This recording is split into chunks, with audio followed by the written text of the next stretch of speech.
Hi, I'm Kevin Bunn. I'm a North Carolina workers' compensation lawyer. I'm going to talk today a little bit about how the average weekly wage is calculated in a workers' compensation case. So injured workers can receive disability benefits in a number of different ways. If you are not able to work at all, that could be temporary total disability benefits. An employee who returns to work at lower wages may be entitled to temporary partial disability benefits.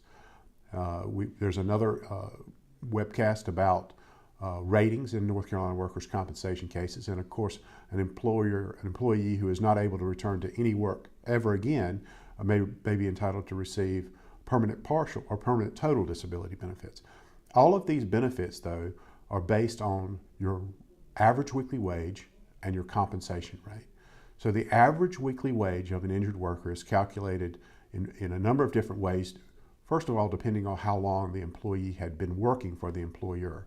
If the employee was working for the employer for at least a year, then you basically take the amount of money that the employee earned during that year and divide it by the number of weeks that they worked. Now that's a kind of a rough way to put it, and there are a lot of very, very detailed situations that require a lot of analysis. But that's pretty close to what you'll find to be the average weekly wage in most situations.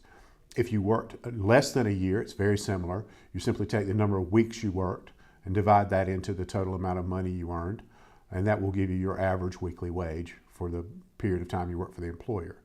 In other situations, the employer may seek to use, or the employee may seek to use, the wages of a similar employee, somebody on the job site who did something like what you did.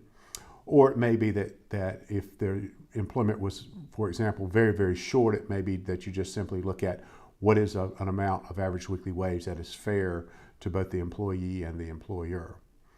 Included in the average weekly wage are overtime, bonuses, all these things are included. It is not just your base wage.